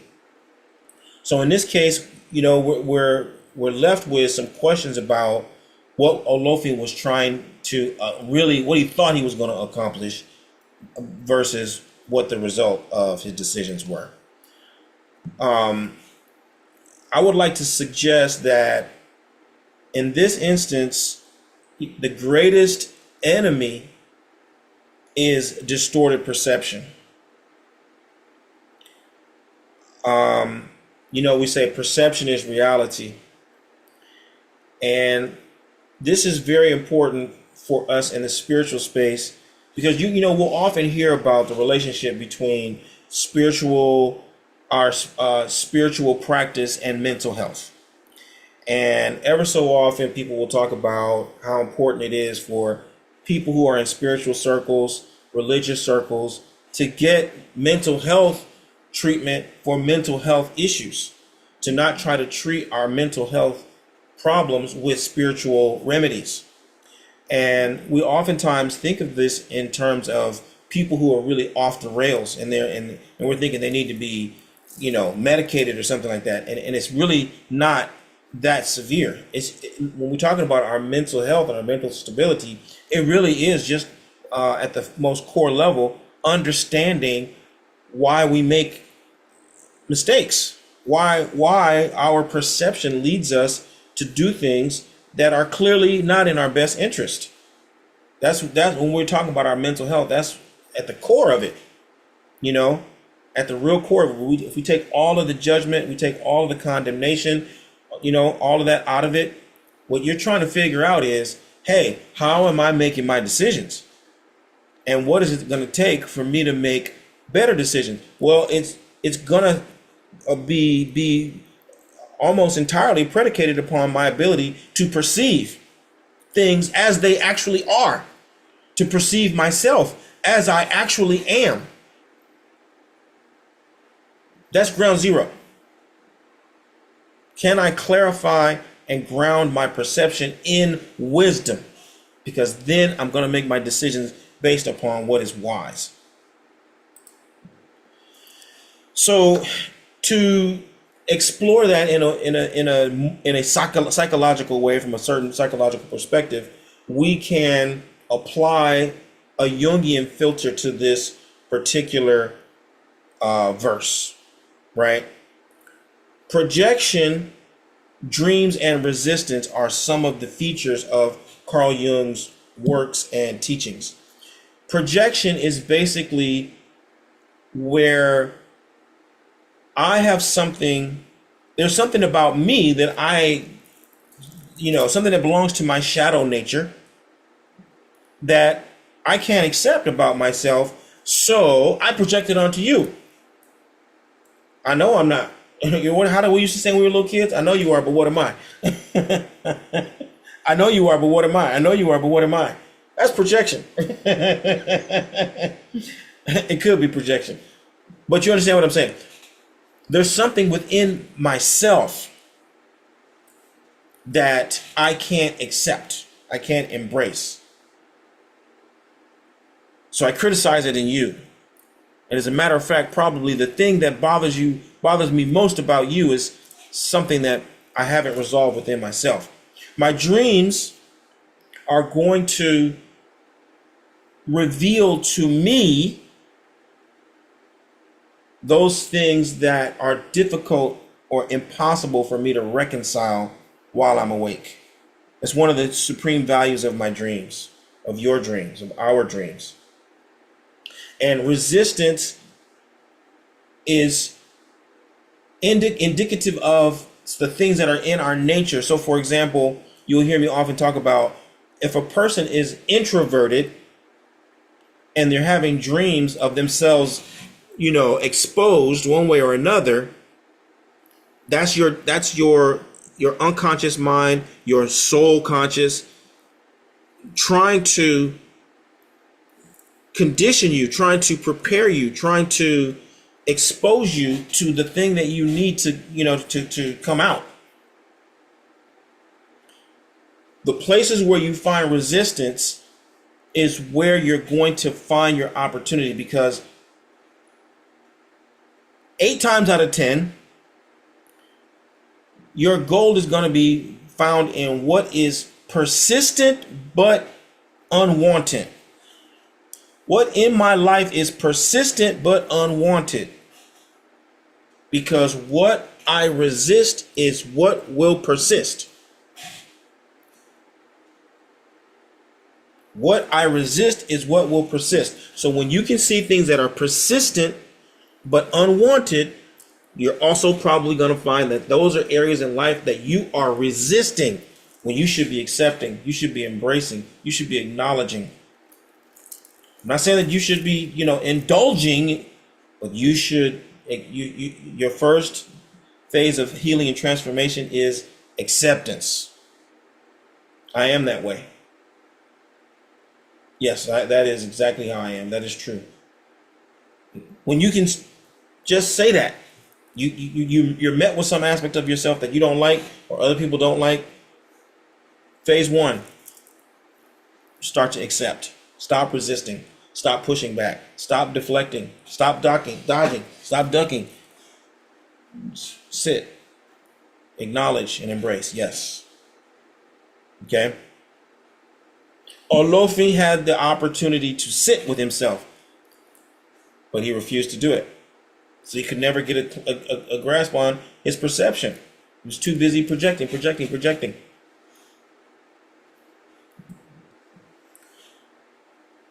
When we look at the work of Joseph Campbell, who was more of a mythologist, he's not a psychologist at all, we can see the hero's journey, the call, which came through the dream, the mentor, which showed up as the babalawo, the threshold, where he got his observances. He was sent to his room. He was there. He was in his chambers. He was safe. But he refused. Right? His resistance made him refuse. And by refusing, he couldn't transform. He couldn't evolve. He could not evolve.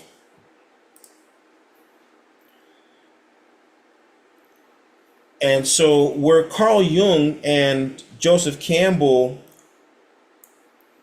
give us some vocabulary and some perspectives and some frameworks for envisioning and imagining and conceptualizing the human condition and our own personal experience in the human condition, we understand that Ifa prescribes the rituals, points to the character changes and the behavior that will enable us to transform, that will not only enable us to transform in an abstract conceptual way, but transform in the way of becoming a more authentic and complete version of ourselves. That is what the blessing of Odu Ifa is. If we take it from the inside out, transformation by definition means becoming whole. And becoming whole means being your whole self, you. This is why you'll always hear me say, you're not going to become your Orisha. You are going to become yourself, a better version of yourself, a more refined version of yourself. And so if we go back to the symbol of the triangles, the stacked triangles, this is what I mean by we look at, we don't intend for Ifa to be interpreted according to Carl Jung or Joseph Campbell. We're not trying to make equivalencies between their theories and, verses of Ifa. And, that's not necessary. What we're doing is, like I said, we're using the technology, the insights, to be able to approach what Ifa is and does in ways that we can understand and appreciate in this day and age. That we can continually remind ourselves of what is the purpose of Ifa? Why does Ifa exist? And how can I optimize this practice for the highest outcomes? So Carl Jung explains psychological processes. Joseph Campbell explains mythic structures. But Ifa teaches disciplined living.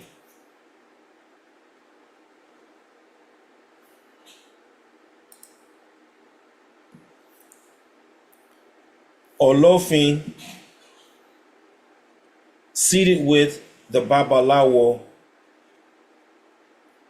is indicative or symbolic of the highest level of the ego being guided by wisdom.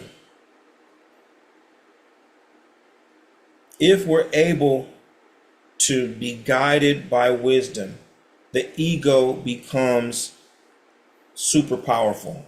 It will work relentlessly.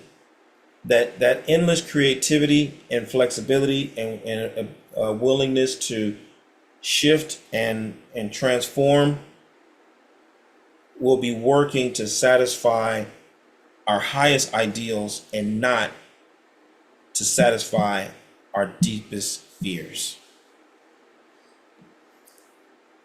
So how does this Odu challenge leadership? Olofin being the king, the supreme leader, fear corrupts judgment. Institutionally, when our leaders are driven by fear, their judgment is going to be corrupted. You, as the leader of your life, as the custodian of your own destiny, if you're driven by fear, it will corrupt your judgment. This Odu challenges community by reminding us or revealing to us how rumor destroys trust.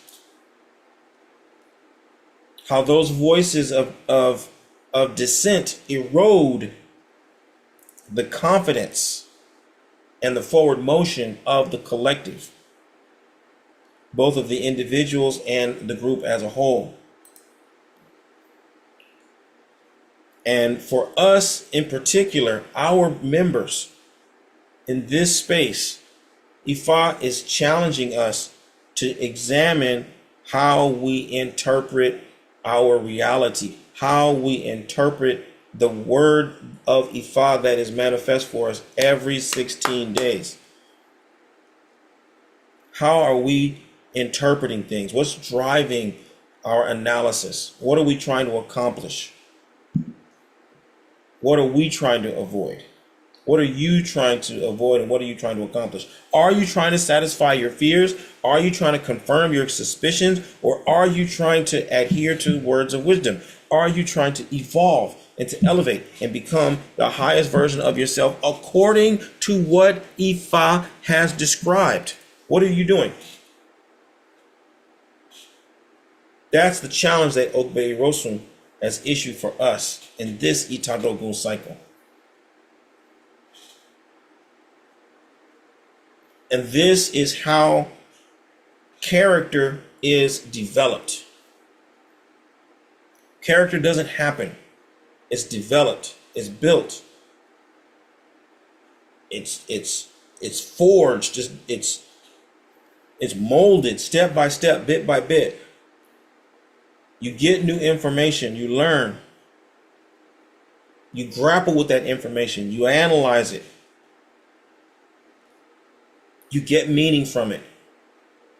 You use your mind, you use your discernment to determine what's real, what's not, where your perception is accurate, where your perception is distorted, what's yours and what is someone else's. You learn through discernment how to draw the proper boundaries within yourself, and the proper boundaries between your thinking, feeling, and doing. You develop a practice. You're on one day, you're not on the next, but you come back to it.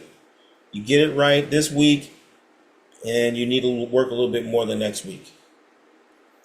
Little by little, your practice becomes a habit. All of these steps are created through countless decisions. And little by little by little by little, your character is developed and your destiny is fulfilled. Remember, you are not your thoughts. You are not your emotions. You are not your words. You are not your actions. You are not your habits. You, the real you, the Ori that we're talking about all the time, the real Ori is the one that chooses your thoughts. You, the real you, is the one that chooses your emotions. The real authentic you is the one that chooses your words. The only true you is the one that chooses your actions. The real you chooses your habits. The real you builds your character. And then you embody your destiny. It is who you are by choice. One at a time. One at a time. So when we see Olofin in his chambers, that is his opportunity to choose. See yourself in the king's chambers. See yourself seated there. All the instructions have been given. All the variables are laid out before you. See yourself there in the seat of power and ultimate authority. And see yourself choosing to open the door to doubt. See yourself choosing to listen to the words of doubt. See yourself choosing to entertain them, and then to go all into that self-talk about this and that and this and that, and I'm gonna do this and then I'm gonna do that and that. See yourself choosing, because at every single one of those steps, you could choose to stop. You could choose to do something different. But you got to see yourself in the king's chambers. That's where Olofin had his golden opportunity. You are Olofin. You're in the king's chambers. You have the opportunity to choose. Ògbè Ìròsùn is telling you, you have the opportunity to choose. The trouble is not now. Now is the time for you to sit. Now is the time for you to deliberate. Now is the time for you to be introspective and contemplative. Now is the time for you to reflect, to map it all out, to see all the variables. See yourself choosing the path of longevity. See yourself choosing the path of freedom. See yourself choosing the path of empowerment. See it. And so this week, this is your practice. This is what I want to encourage you to do. Observe yourself before you draw conclusions. Verify before you believe. Record your dreams. Notice when your fear seeks certainty. Notice when your fear seeks certainty.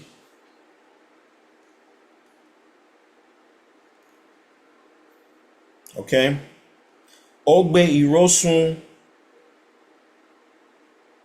is a golden opportunity. It's an invitation for you to envision yourself there in the king's chambers, making your decision.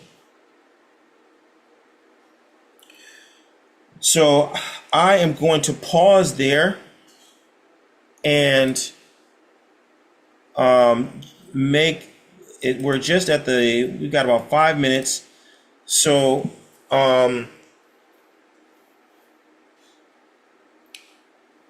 we can hear from 3 people, but very, very succinctly so we don't go over time. What is this Ifa telling you? What is Ògbè Ìròsùn telling you? Why is this Ifa come for you? And what questions do you have? And I can start by telling you that Ògbè Ìròsùn has really come at the most magnificent time for me, because symbolic, I always ask Ifa to give me really simple messages because of the way my brain works, and so it's got to be obvious. It's got to be obvious. Because I'll do an olofin in a nanosecond. I'll start thinking up stuff, and next thing you know, I'm all off, to bed. But this year I saw Otura Oriko as my Odu of this year. And so Otura Oriko is part of one of the observances of Otura Oriko is you have to light a white candle at your front door and a red candle at your back door. And the white candle is to attract blessings and the red candle is to repel negativity. And so that's been an ongoing ebo for me all year long. Every day I got white candle and red candle burning for a whole year now. And to see Ògbè Ìròsùn and Ifa's now talking again about light and the importance of having a night light, Ifa is reminding me that I have to that this one light signifies my ability to not only see what I want, to illuminate the path that I want to see, but of equal importance to shine that light into my darkest, most abysmal, shadowy places, to reflect on my life, on my history, the darkest moments in my life, to recall the most terrifying episodes of my existence, and shine the light on it and really see who I am, the fullness of who I am, and claim all of who I am, and not be afraid of being who I am, but to be who I am deliberately, on purpose, on my terms. That's what Ògbè Ìròsùn is revealing to me. That's what I'm seeing from Ògbè Ìròsùn at this moment. Okay, I see Jegbe Eka Leo. Aboru aboye Oloye o. Agboacho. So, to be succinct, this Ifa is warning me away from hypervigilance. I know I have the tendency to project negative outcomes, to think about negative things before they even happen, and it's a instinct to try to protect myself from the worst, that I've already anticipated the worst, I've already seen it, I've steeled myself against it. But it is a way that I know that I'm exposing myself. I'm exposing flaws in my character by acting in a way that I don't need to. I need to stop trying to deflect my shadow before things even happen. It's going to expose weakness. Benny.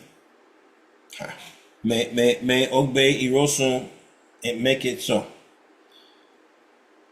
Our good sister Oye Dunola Fajana Ekaleo Ekale o Abura Boye Baba.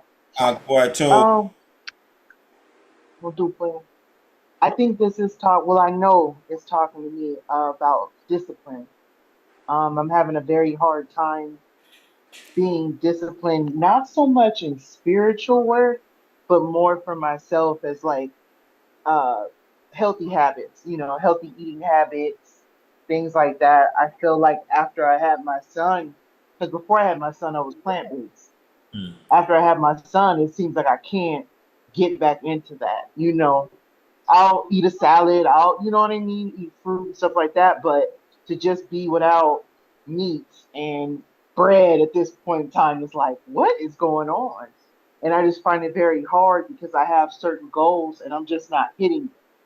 I feel like I'm putting myself mentally in my own hell because it's like, okay, I'll do good for, a few days and then I'll retract right back. It's comfortable. And then another thing the Itatogun pointed out with getting initiated to Ifa was I was having some hard time casting my obis. I think that I'm getting clear messages and I wasn't. And so I was talking to my Baba and getting help, and it was recommended that I get I think it's Wolfocon, one hand of Ifa, and that will give me more clarity, and also Ifa will tell me in depth more of my purpose here. So yeah, this is just hitting me all different kind of ways. So yeah, won't do plain. Adubelowo Orumila. We give thanks to Orumila. And you know, it should be said that the ladies will know very well more than I. But having a baby is kind of significant. it's it's kind of a game changer. So give yourself some grace. You know what I mean? So it's like if you're whatever aspect of your life isn't like it used to be, well, that doesn't, what I'm saying? That doesn't mean that it's always going to be like this. Get, be patient, right? Be patient. Olofin was in the chambers. You're there, and while you're there, you might eat hamburgers. You know what I'm saying? While you're making, while you're thinking. I don't know, but I do know that's kind of a significant biological transformation to have a baby. So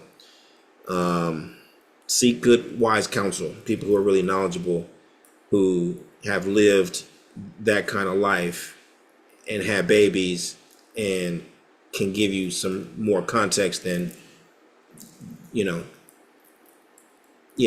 get context. I think there's definitely some answers for those questions.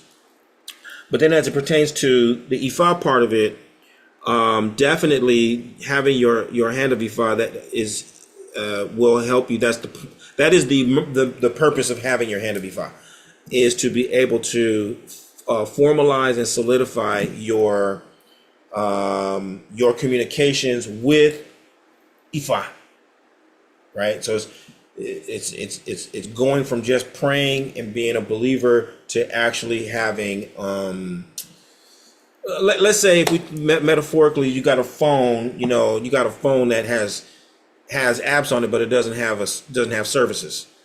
Having your hand of Ifa is like, okay, now it's the device is active, and you're able to communicate and send and receive.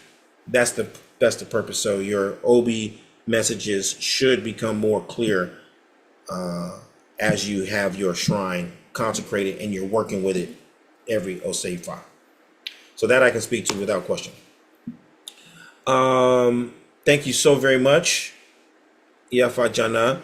Odubemio Aboro Aboye Ore Yeo Aboye aboshishe omo. Akika Ashege Ayoyoyo Ajojojo Awanyo. Odubemi, they're doing the mostest. Oh, if Ifa doesn't tame me even more. Baba, to be really quick, this and more in my opening, but I agree with everything, and I thank everyone for what they said. This Ifa is, I hear very clearly the call for greater study, more discernment and patience. And the reason I say greater study and discernment, I noticed that Alafin actually dug up or extracted his blessings, and we may recognize this with the lesson on Iwure. And this is reminding me, hey, some things are going to be literal. Like when we see Ayewo Iku, and we know that it's on ahead of it. Some things are literal, and we need to listen to this literally and take this at face value. Some things are going to require a more nuanced filter, a deeper level of study, greater discernment, more time for the transformative aspect or route to our blessings to do what they need to do. You know, had Olafin let the Ebo sit for those 17 days, he'd probably still be alive to tell the tale. But he had to believe that, you know, he didn't really believe that meat was greasy, and he had to dig up his source of blessing and transformation.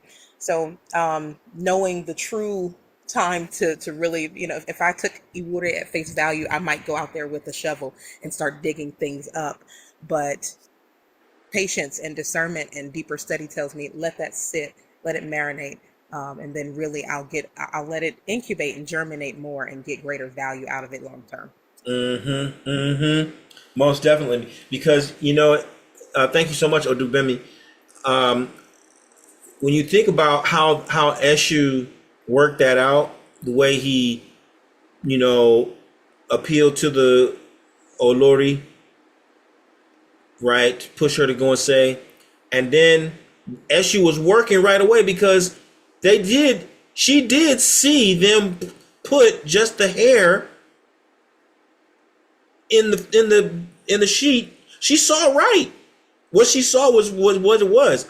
But she didn't understand that what happened was underneath the ground, the hair of the goat became a whole goat.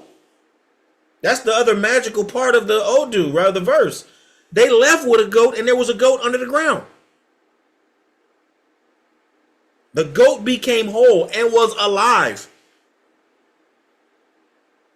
So what was happening? Like you said, the Iwure, the blessings, what was happening under the ground? What was taking shape underground, beyond what the eyes could see? What was taking form that the Olofin dug up prematurely? What's happening in your unconscious mind? How are you reprogramming yourself? How are you reorientating yourself right now? It just takes time. You're growing, you're evolving, you're expanding, you're becoming something new, but it just takes time. Go slow. Not necessarily go slow, just take your time. Just take your time. Don't be in a rush to go dig it up out of trying to satisfy your fear. You know, it's happening. So thank you very much, Odubemi. I want to thank everyone who made a contribution to our conversation tonight, both by saying things and others by taking notes and listening and thinking about what's being said. As always, the mission here is for you to be listening on two levels. You know, all the conversation has been about Ifa speaking to you. Ifa speaking to you is Ifa speaking to you. But also, as you think about what other people have said and you think about different aspects of the story, you're here as a servant to your family. You're here as a servant to your community. Maybe the person on the bus tomorrow, or on the train tomorrow, or the person who sits next to you at your job, or maybe your cousin and somebody's going to call you on the phone, you know, and you're having a conversation, and you notice something in the conversation or the exchange or the vibe reminds you of this particular verse. Be present with that person. You don't have to tell them about themselves, but be present with that person in their Olofin moment. Be present. If you can just hold space for your sister when she's having her Olofin moment, or maybe she's having the Olori moment. Maybe, you know what I'm saying? Hold space. Just be present. I see you. I see you right now. You look doubtful. You seem to be real uncertain right now. Be present with your brother in his uncertainty. You know, and that in and of itself has the capacity to shift someone's perspective and their perception, right? So that's part of what we do. We listen on two levels. How is this conversation pertinent to you, and how might this be pertinent to somebody else who needs you to be present and to help them bridge their understanding to this particular wisdom of Ògbè Ìròsùn.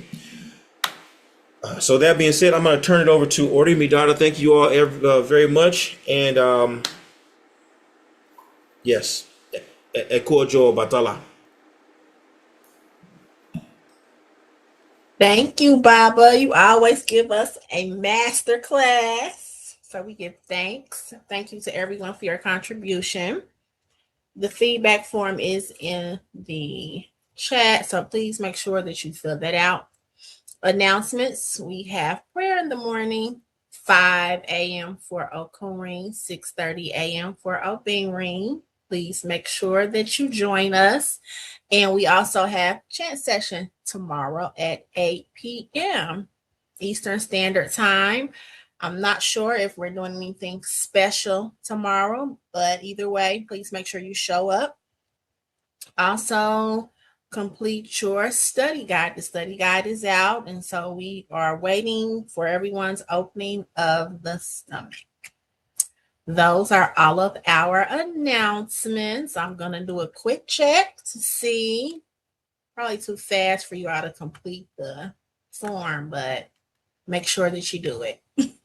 Odaro. Odaro. Odabo. Odabo. Odabo. Double. Odaro.